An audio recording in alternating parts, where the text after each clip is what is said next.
In this video you will see how to use Carla Creates Guinea Pigs embossing folder and combine it with her stamps.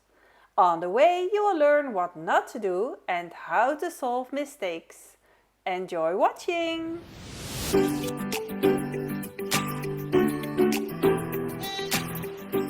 Hello, it's Sis Volk. Time to enjoy card making with me. I will start by stamping the pocket. He is on the Guinea Pigs CAR005 stamp set. To stamp it, I chose to use a blue pigment ink. I have Memento Lux ink. It is a very old ink pad, but it still works fine. If you have some other pigment ink, like VersaFine, it will be fine as well. Stamping with such an ink pad cushion like I have at the moment, you will have to be more careful not to press too hard on the stamp. Otherwise there will be too much ink on the stamp and also on the paper. With this stamp comes a matching die. You can choose to use them separately or apart, or to die cut first and stamp later. There are different techniques to find the right spot to cut. I just chose for the quickest way. Let's do a fun technique today. From this adorable and irresistibly cute embossing folder, I want to make a fun background paper for my card. Take that double stitch stamp and lay it flat on your work surface. And pick the stamp on a clear block. If you lay it along a straight line, you are sure the stamp is straight. Then comes the fun part. Take the flat part of the embossing folder with the guinea pigs embedded in the plastic. Now you can stamp the stripes on the background of the embossing folder. I also use my pigment ink for this, Memento Lux. This works best with pigment ink. Now I stamp lines on the flat side of that embossing folder. You will see straight away if you are stamping on the wrong side, because in that case the guinea pigs will be striped, and that is not the purpose. We want to have the guinea pigs clear so that it looks like if they pop up in front of that striped background. If you press too hard on your stamp, you will see a not so crisp stamped line that is not so nice. You see, I have one here where I pressed too hard and the stamp slipped on top of that slick surface. You can still wipe that away with a damp microfiber cloth. And you can continue stamping the rest of the stripes. You can keep on stamping until you are satisfied. I like to make a checkered pattern, but you can also use flower stamps or other figures for the background. The pigment ink stays wet long enough to finish stamping. Once that background is finished, you can put a piece of paper inside and run that through the embossing machine just like normal. You will have to be very careful placing that paper on top of that inked folder. You cannot replace it or shift it. It has to be in the right place in one go. You could also place that paper on the 3D side of the embossing folder and close the ink lid on top of it. Once you run that through the embossing machine, you get a stunning effect. All guinea pigs are still white and it looks like there's a checkered cloth behind them. This paper will get more color, but first I want to clean the inked folder. Now I can ink blend the embossed side, and I do that while the paper still is positioned on the embossing folder. Leaving it on that folder helps me that if I press too hard I can't dent it. And I take a flat foam to do the coloring. So I only take the raised parts, which are the guinea pigs. But I only forget one thing. That blue ink is not dry yet. I should have waited for it to dry or use a heat tool. I'm not starting all over. I will dry it now and try to erase the smudges or cover them up. I learn from my mistakes and I hope you do too. So you don't mess up your project or learn how to cover up small mistakes. After blowing with the heat tool, I feel with my finger if the ink is now dry. And it is dry, there's no ink on my finger. I place the paper back in the embossing folder. That embossed pattern must stay raised. I try to erase the smudged ink with a normal pencil eraser. Some of it can be erased. I want to keep the dark lines and only want to erase the smudges. That other smudged part that I didn't erase, I hopefully can cover it with my guinea pig later on. Now I continue blending the ink on the card panel. I use the color Tea-Dye Distress Oxide and a flat blending foam. The guinea pigs will get that beige color and most of the background will stay white. With a darker shade brown, the color Ground Espresso, I only lightly tap the raised parts of the guinea pigs. This way there will be some accents on the animals. This is the easiest way of giving them some color. To give the guinea pigs eyes, I use the black glaze pen. This pen makes black embossed lines or dots. The same effect as when you heat emboss with a stamp and embossing powder. This gives the guinea pigs bead eyes. The ink stays wet longer, so watch out not to smudge. And how funny is this? On a blue piece of metallic cardstock, I stick a piece of double-sided tape. If you cut off the cardstock and tape and leave a small piece of cardstock on the roll, you can easily find the beginning of the roll next time. Also, when cutting, you don't have a hassle with the sticky tape. I will use this metallic paper to die cut the text dies. To keep the dies in place when die cutting, I use a piece of easy removable tape. It works great. No tearing of the paper, no ink residue on the paper as well. Having that double-sided tape on the back of the text is so easy. It sticks on your fingers when you want to get them out of the die.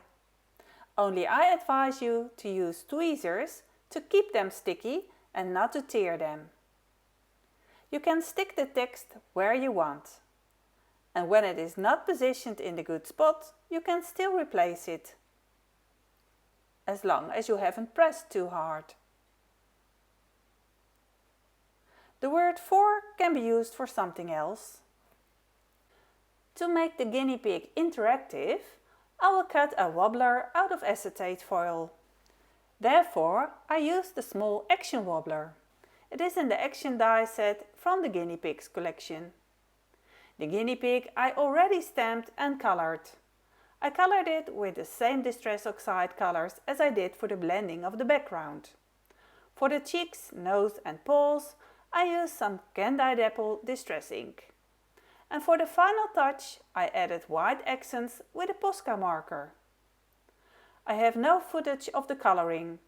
You can see the coloring of other guinea pigs in earlier videos. Around the embossed panel, I would like to add a piece of craft paper that is the same as the paper on which I stamped and die cut that pocket. It is nice if that paper is reflected in the design, and it gives a finished look if the edge has a matting layer. When cutting, I look if there is still a nice part of the guinea pigs visible on all sides. Eventually, the panel with the guinea pigs is 9 cm wide and 13 cm tall. The craft panel is 10 cm wide and 14 cm tall. And the white folded card is 10.5 by 14.8 cm tall. Because I want to make the card as lightweight as possible and because I want to reuse as much of the paper as possible, yes, I know I am very frugal, I will die cut some shapes from the craft paper that I can use later. These are the garden dies from the Guinea Pigs collection. That pot will be great if you blend it with some red ink on the edges. It would look like a terracotta pot. And the pole and plank will look natural if you swipe dark brown ink on top. The dies have embossing lines in them, so you see dimension. I am very happy to have them in my collection. The craft panel can now be glued on a double folded card base. The pocket can be glued on the embossed panel. Watch closely if you have the right position of the pocket. There still has to be enough room for a guinea to sit. That embossed thin line that fits around the pocket can also be cut out of another color cardstock. Blue or white would be a good choice. The wobbler can now be glued on top of the embossed card panel. First check where the guinea pig has to be. If you saw my short video about the action wobbler, you saw that there are 3 ways to stick the wobbler. That is using the square die, making a cut, or sticking it straight on. You can see them in my example.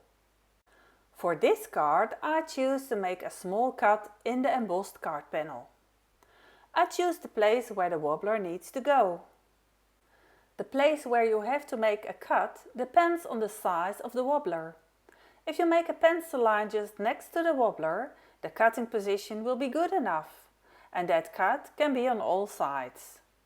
There will be no problem if you rotate it and make a cut on the other side.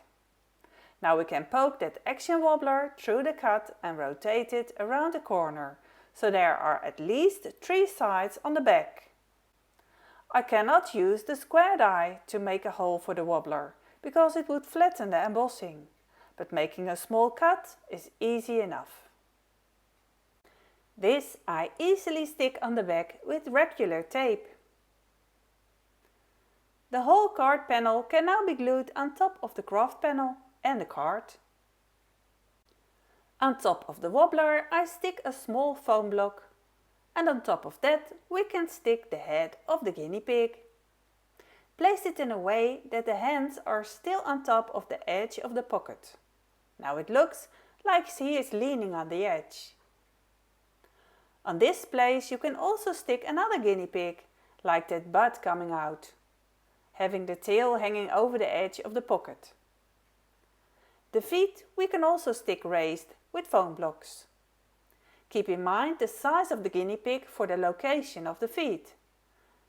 Now it looks like he stuck his paws through that pocket. And isn't he funny with that wobble effect? Looking at this card, I know I could have done better on that background. The eye of this guinea pig is too thick. I peel it off with a sharp pincet. And I apply a new dot with that black glaze pen. Also, there are still some smudges in the striped background. I can take more time in erasing them with a sanding eraser. However, sanding too much would erase the whole lines. Leaving it like it is now gives it the look of a flannel shirt or pajamas, and I don't mind that effect. For the matching envelope, I keep it simple. Still using that same blue ink, the Memento Lux ink, I stamp 2 stripes on the left side. Notice that I align my envelope to the checkered glass mat. When I stamp, I can see by the lines on that glass mat if I stamp straight. If you apply the ink lightly and you press evenly and not too hard, the ink print will be nice and crisp. The pocket comes in the right corner. I use the lines on my clear block to stick the clear stamp straight. It helps me to stamp that pocket straight on the card. When stamping, get a good grip and stamp straight down and lift straight up. If you have trouble doing this, you can always use a stamping platform, but when you practice long enough, using a clear block is much faster. That was my card for today. Did you like today's technique and my card making tips? Leave a message in the comments, please. You can share your card pictures on Carla Creates Inspiration Group on Facebook, or just share it on your own socials and tag us. We love to see your creations. You can follow my YouTube channel Sis Volk for more videos to come and click on the bell to be notified if a new video is coming up. All pictures of the cards I made and video reels can be found on my Facebook, Pinterest and Instagram accounts Sis Volk. Also check out the other designers for Carla Creates, Crafting Heidi and Crafts by Lieke. All information about the products I used are in the description below the video. Have a nice day and I will see you next time. Bye bye!